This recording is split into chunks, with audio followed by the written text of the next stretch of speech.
Well, update video. Kind of a big update. Hi, kitties. So yeah, we got two kitties here to start out with. Sorry for the radio silence, guys. I moved. I made a really big move, and I'll tell you more about that. But first, I need to show you my latest monstrosity. And you're gonna look at me and be like, Danny, why the heck did you buy this? Yes, I've committed sacrilege. I've bought a quartz clock.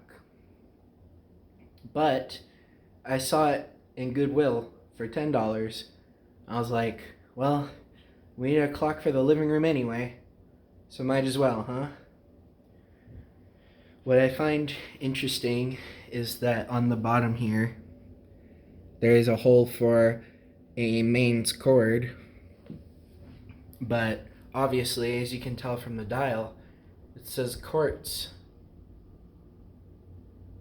So like, why the heck would they have a hole down there for a cord if the clock wasn't even made to have a cord? And my theory, my hypothesis is that whoever made this, I guess P&I Industries, just decided we're going to use the old tooling for the case and not update it, but we're going to put in quartz so that we don't have to plug the clock in, or well, the customer doesn't have to plug the clock in, and they can just put a battery in.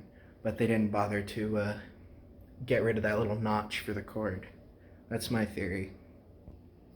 But yeah, there was a whole bunch of other quartz clocks that I could have gotten there as well that were really tasteless.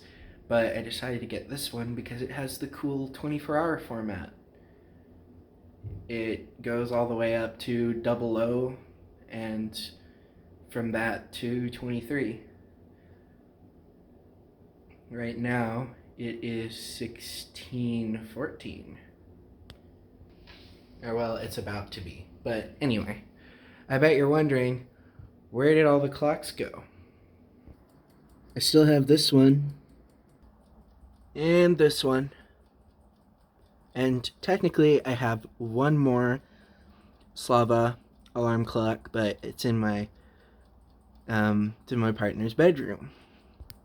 So yeah, that's the big news. I moved. The rest of my clocks are currently still back in Nebraska. I moved from Nebraska to Alaska. So, big change. Big change. That's why I haven't really been keeping you guys updated, which I kind of feel bad for. I'm sorry. There's been a 7-month pause in videos, but I've just been busy getting situated up here. I left the clocks back in Nebraska for my family, also because there's just way too many to take with me. And the options were to sell them all, which I really didn't want to do, or keep them there, while also providing my family with things that remind them of me.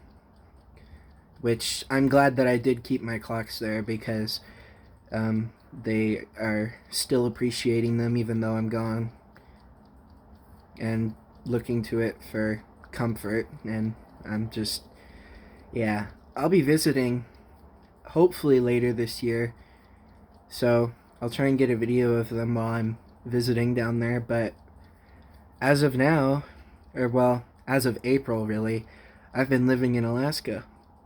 So that's where I've been. I won't keep yapping for too long, but I'm going to try and find some interesting clocks. I did visit one antique place, and I visited Goodwill, as I told you in the beginning. I visited one antique place, and I saw one interesting clock, but decided not to buy it just yet. I might go back and see if it's there still, but I want to get some tools beforehand. So yeah, that's what I've been up to. Wanted to break the silence finally. I'll stop yapping so much and end the video here right at 5 minutes. So I'll see you guys later.